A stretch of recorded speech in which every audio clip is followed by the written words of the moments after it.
Hi, my name is Doug Kreitzberg, CEO of SeedPod Cyber, and welcome to another episode of Click Happens. Here joining with me is Fabio Berdufi, again from his palatial estate in Aspen, Colorado. Fabio is our Senior Underwriting Director. How are you, Fabio? Doing great, doing great. Yeah, we'll be enjoying the snow here in the middle of the summer while everyone else bakes up. So, Right. That's wonderful. Thanks for inviting us. And then we have Sinclaire Morris, account manager with SeedPod Cyber, and she's in the SeedPod Cyber Gardens here today. How are you doing, Sinclair? Yeah, doing great. Thanks. Awesome. Well, we're here to talk about a subject that every business has to deal with at some point or another, and that is really dealing with cyber threats. You know, whether we like it or not, we're all digital businesses. We all have we either have folks working from home or we're keying stuff into our computers, logging inventory, taking payments, communicating with our customers, or working with our vendors. All of that involves technology, and obviously with AI, some of you are also getting involved with that as well. And there's a lot of great opportunities in terms of growing the business, making it more efficient, but there's also some risks here. And still, you know, within especially the small and medium-sized business, these are risks that are still not well understood. And we want to kind of take this time to just kind of pull the veil away from what those risks are, talk about those, and talk about ways in which you can address them. And it doesn't have to be as complicated or as expensive as you might think. I hear a lot of businesses when I talk to them about cyber security or even cyber insurance. They say, well, they're not Target, they're not Home Depot. Nobody's going to care about me anyway. I'm a small business. I don't really have. I don't think anybody's going to really try to get to me. And unfortunately, that's not the case. And in fact, a large percentage of ransomware attacks are directed towards businesses, small businesses, and as well as business email compromise, which we'll talk about that in a moment. But you know, Fabio, perhaps are there, you know, is there an example or two of some businesses that you've run across that have been hit? absolutely. So, most recently, we have a contracting company around $50 million in annual revenue um, that was victim to a business email compromise event. So And what that is included. business email compromise? Absolutely. So that's if someone, falls victim to a faulty payment made out to either someone posing as one of their vendors, basically mimicking a legitimate transaction or financial transaction, um, and mimicking it so that way the victim ends up paying what they think is a legit payment, but instead is actually a faulty one. And so that's what occurred with our client. They um they didn't have certain controls in place, and because of the nature of this type of event, it's more so heavily dependent on the human risk capital. So if you have some all the security controls in place that are necessary to prevent someone from getting into your network, well, in these instances, sort of an external email, it's an external transaction that's being sent to someone internally. If you don't have good protocols in place, procedures in place to follow, you can still have an event where you lose a lot of money. And in this case, it was close to 100 grand Wow. in an authorized amount. So now what that business does is, instead of just relying on a email um, confirmation of funds for any transaction, they pick up the phone and just verify, is this transaction legit? Or if there's any changes that are made to any of your client's information, any transaction, any account numbers, phone numbers, any little thing that may be requested change, that there's a second means of authenticating and verifying those changes, um, Right. So you're not if relying necessary. just on the computer or email. or whoever is typing out the email, right? Absolutely. With regards to it. Yeah, that's 100,000. Were they able to get that back? They did not. In this case, Wow. they were not. I think reacted too Wow. late. In some cases, they're able to intercept a good portion of it before it all clears through modern banking mechanisms. But in this case, all of it It was too late. got They sent didn't out. know what happened. Yeah. And Sinclair, are there any other examples of businesses that have been attacked that you've run across recently? Yeah, we actually were just recently working with one of our partners' clients, a church who had unfortunately suffered a ransomware attack. Um, I do believe they got a good portion of those funds back from their insurance policy, um, but still not necessarily anything you want to have to deal with. And if you talk to them, they'd tell you um, it's chaos for sure. Right, right. And what is ransomware? Yeah, ransomware would be when somebody gets access to your networks. They now encrypt your data or somehow lock you out of being able to access it. And typically, what happens is, they'll try to extort you to get a key to, be able to access your data. Um, Right. yeah, and interestingly enough, I was just speaking with someone the other day, and it came up that, obviously there's some controversy around insurance companies paying ransom demands. But even in a lot of cases where the ransom is paid, not all of the data is actually restored, which Wow. is very interesting. Yeah. Yeah. So you end up paying, and you still end up losing as a result of that there. And I've even heard of some ransomware now is being more, they not so much encrypting your or holding up your computer as taking data and then threatening to expose it. So I take all your clients' data, I'm going to expose it. You're going to look terrible. Your clients are going to be up in arms, and it's just really frightening. And as a small business, you do hear about these attacks, right? But usually, when it's on the news, you're hearing about mega companies. Um, MGM Grand had a cyber attack, or one of the telcos had a cyber attack, Equifax, et cetera.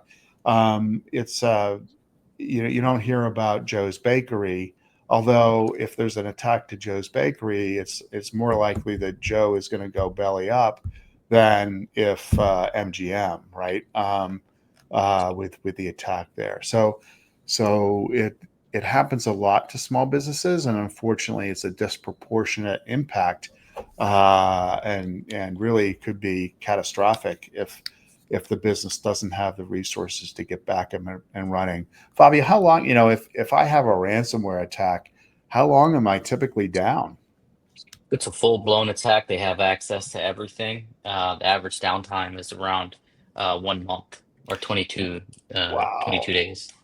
Wow. Yeah, I remember a doctor's office I was going to. Their patient records were down, and they had no idea who was coming in. They had no idea. They couldn't access to see what was wrong with them or what was on file. They couldn't order prescriptions. It was a real mess, and they were, and that, I mean, that's a healthcare, and people aren't going there Sensitive. to say hello, right? They're not going there to window shop. um, that's a tough situation there.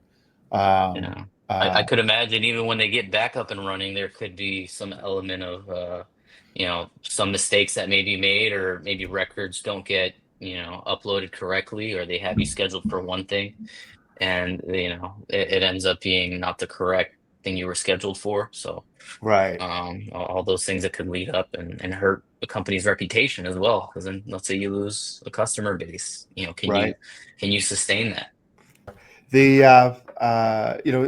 Sinclair, when you're talking to businesses, and you're talking to businesses often with a managed service provider, a third party who's helping them with their IT.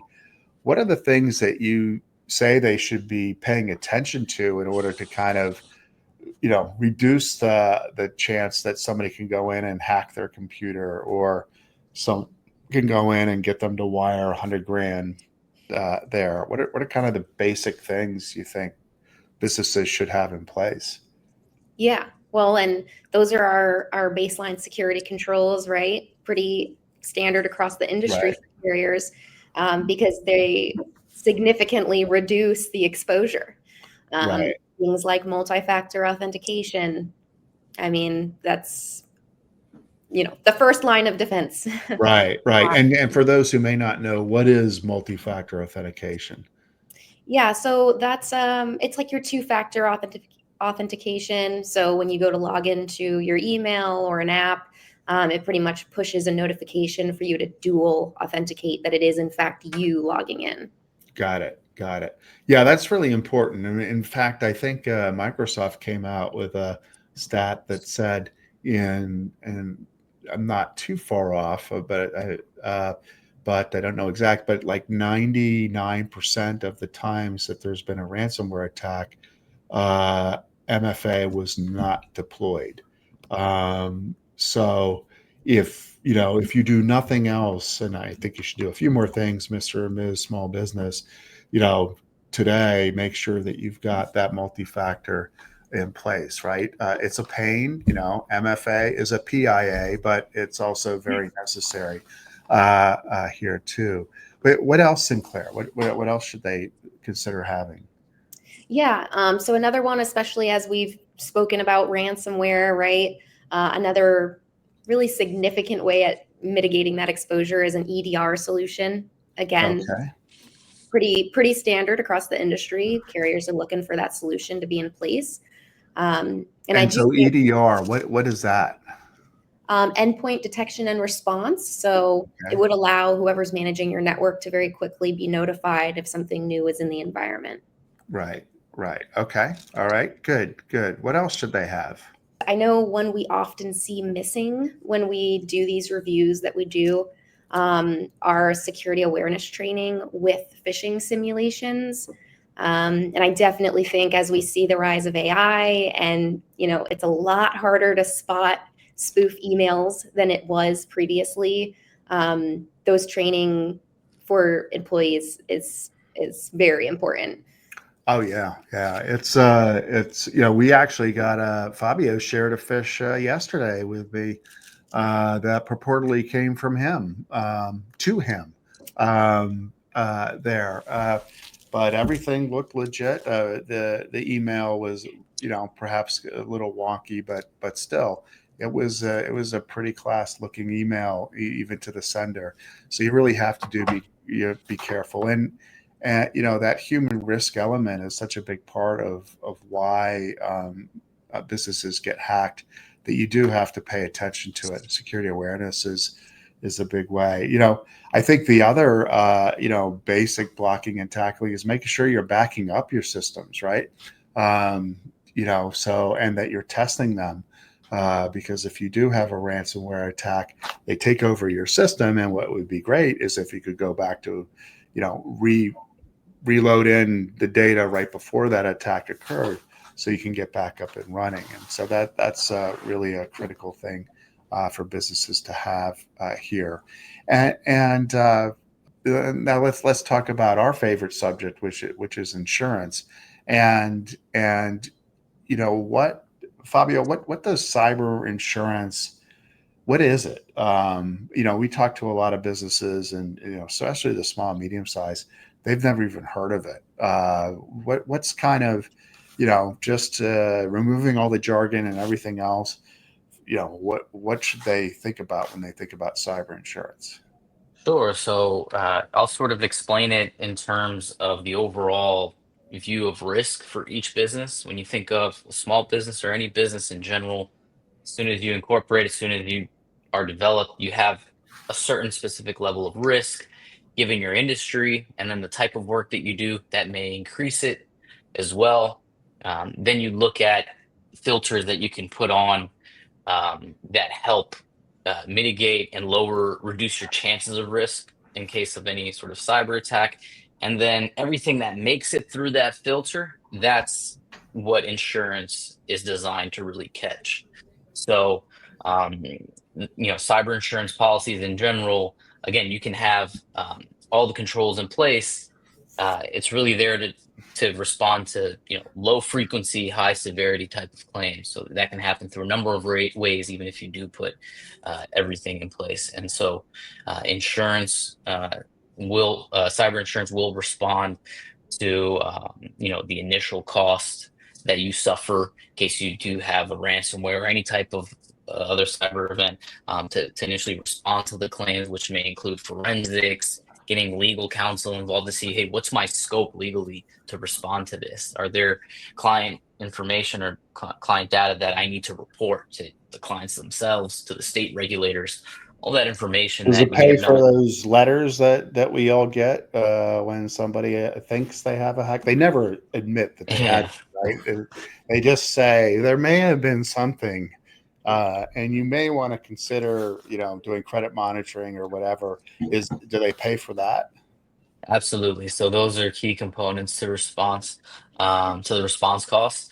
And you may think, oh, is there, insurance is paying for letters? Well, even a small business can hold, let's say, north of 1,000, 10,000 records. It's not a hard thing to do. So you just times that by the cost it takes to respond to everyone and let them know that their information has been accessed. So even if you have, let's say, 10,000 records at $10 per record, those costs can climb up there. That's still 100 That's a big 100K. number, right? Yeah, Yeah, that's a big 100K number. is And each state is different in terms of how they define what that data is and what you have to do with it there. Um, absolutely. there. What else, Sinclair, does the cyber insurance cover? Yeah. Well, I mean, a comprehensive, policy is going to cover first party. So, expenses directly related to directly to your business in the event of an incident, and to get you back up and running. Your liability. So, third party, any kind of defense costs, for, allegations made against you because of data that's been breached. Right. And then crime coverage, which is something I feel often gets overlooked and, is always sublimited to some degree, but very important function there.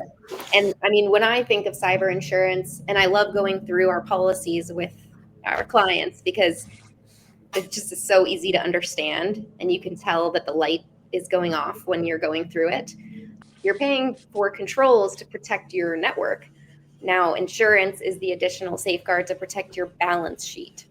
Right. If something happens, you don't have to come out of pocket. Right. Because there are some big costs that come out there. I don't even know what a stamp costs these days to send a letter out. How much does a stamp cost? Should I know that? Probably. But we'll put that as a poll in this podcast. Who knows? But it can be expensive, right? Sending a letter out, you don't even think about it. But then when you have to send out 10,000 or 1,000, even those costs can certainly add up. And then you've got lawyers. Of course, lawyers always win. It seems in these things, but you need them, and then getting your systems back up and running. It also the good policies will cover for your lost profits too. When you're down, Fabio, that 30 days, you still got bills to pay, and you've got no income coming in, right? So,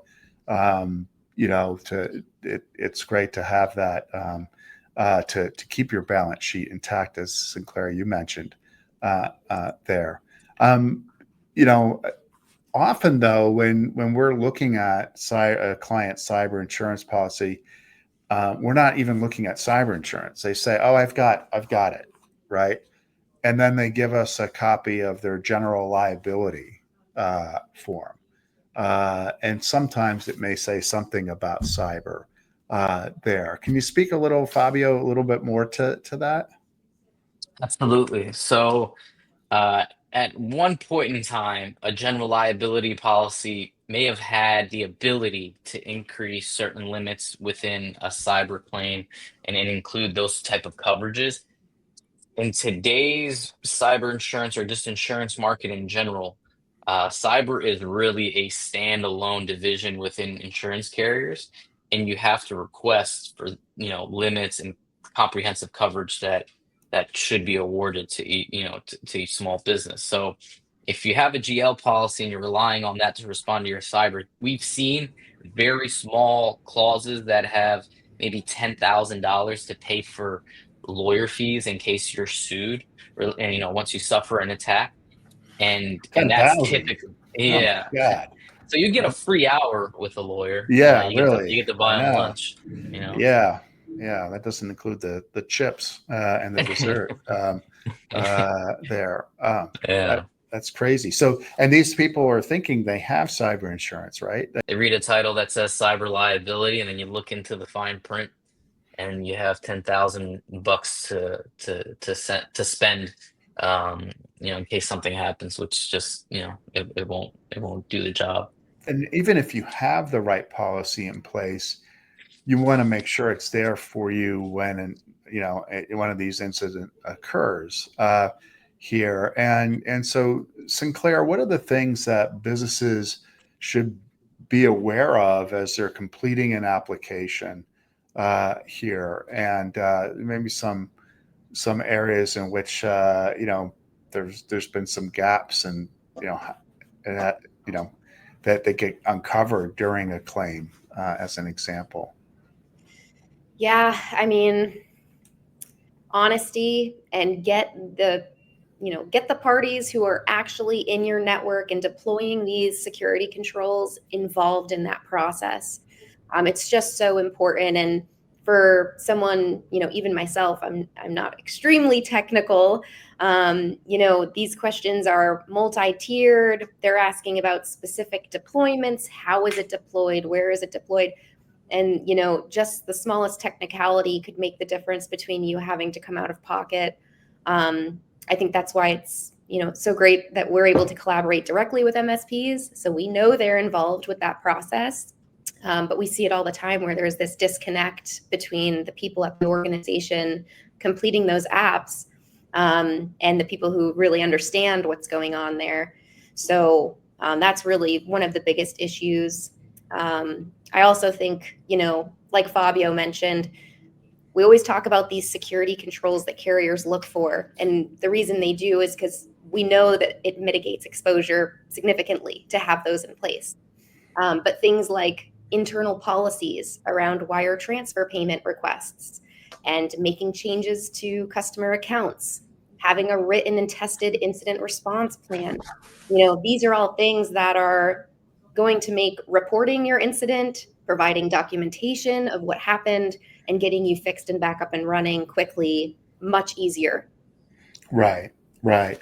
Those are great points.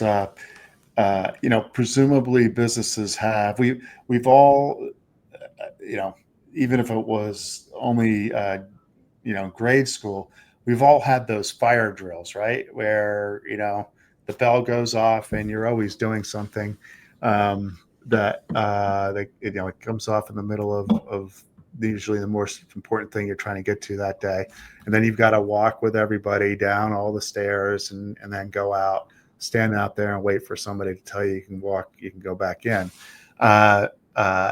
We do that for our physical safety. And what you're saying is we should be having things in place for the digital, right? We should have a plan. What's the plan in the event that somebody actually hacks you? What do you do? And maybe you should test that, do the, fire escape equivalent or fire test equivalent there for digital there. That seems to make a lot of sense here. There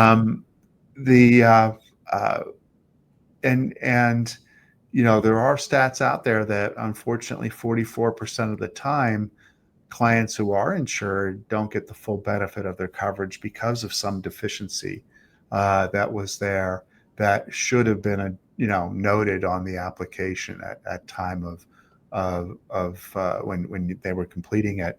And often it's not that they were misrepresenting, intentionally. It could be they just didn't understand the question, right? I mean, some of these questions, even if you're technical, it's tough to figure out. And that's an unfortunate part of kind of the insurance world that we live in. There isn't a standard, right? There isn't one standard. It's still kind of the wild, wild west of what carriers are looking for and how they're asking the questions. And you really have to work with an expert, both on the technical side as well as on the insurance side, to make sure that you're not only getting what you need, but it will be there when you do need it, right? There. And the no one likes to talk about cybersecurity except for those that are in the business. This isn't, how have you found, Sinclaire, the best way to talk to businesses about security, about insurance? What seems to work? When do those lights go on in their head and they start getting it? Also talked about how cyber insurance really has started to come on the scene as a new standard for doing business. It used to just be in regulated industries where you'd see it required for compliance, and increasingly we're seeing it show up in other areas. So I'd say just over the last maybe year, I've definitely seen a shift in those small to medium-sized businesses in recognizing just how important a role cyber insurance plays in their risk management strategy. Right. In today's world. So, and as an MSP, if you are working with an MSP, it falls right in line with what they're doing. It's so closely connected. Right. So it just makes perfect sense to make sure that your MSP knows what your insurance is requiring, so they can be sure they're, implementing what your carrier thinks is there. And then also, like I mentioned, for incident response, so they understand what the carrier expects of them. Should you have to call on the policy? What are they responsible for? What can they do and what can't they do? Because we've definitely heard of situations where they've tried to go in and implement a fix and didn't go through the due process laid out by the carrier, and it actually voided coverage. Yeah. So it's just very important. They're so closely tied together, and you're already investing in your security environment to protect your business assets and your data. So this is like just the added layer to defend against. No system's impenetrable. We've seen it Right. time and again. Even those big, like you mentioned, the big businesses you hear about all the time in the media, they have huge budgets for IT, and they're still managing to be breached. So it's just very important. Yeah, absolutely. There. And the and it, when you buy a car, you're not, you don't have the option of, do you want the seat belts or not, and do you want the airbag or not, and do you want the bumpers or not?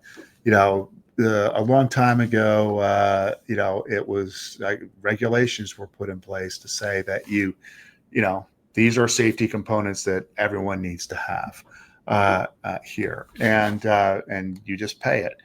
We're not there yet, right? With systems, we don't have the equivalent of a mandatory requirement to have virtual airbags and seatbelts and all that stuff here. It's still kind of a la carte sometimes. Although I would suggest that the better IT service providers are just including it and requiring you to have it because it makes a lot of sense and reduces their risk, quite frankly, there. But do either of you see kind of in the future, regulations maybe? Is the government going to step in and start saying, no, you can't drive that, that death trap. You have to, your system has to be equipped with these type of technologies for you to operate a business. Is that in the future, you think? I feel like I haven't heard any rumblings about it. They have, certain states have put in place, and certain countries have put in place some sort of, data privacy acts that limit the amount of information that certain websites can track or pick up on their user base, that is going one step further.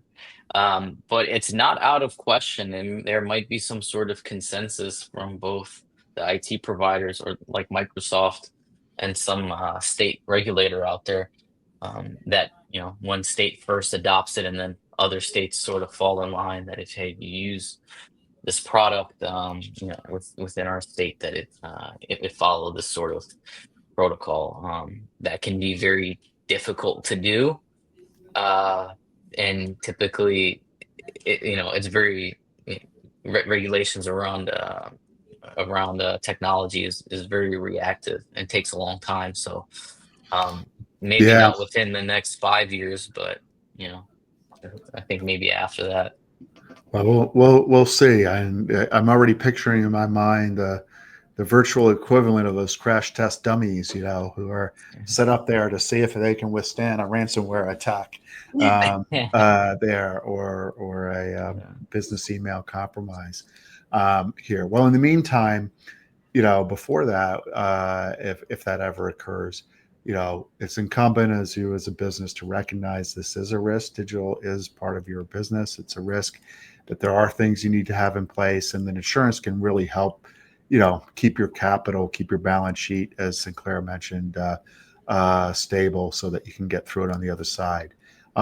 Sinclaire, Fabio, I really appreciate your time. Great insights, and look forward to speaking again. Take care. Thank you all.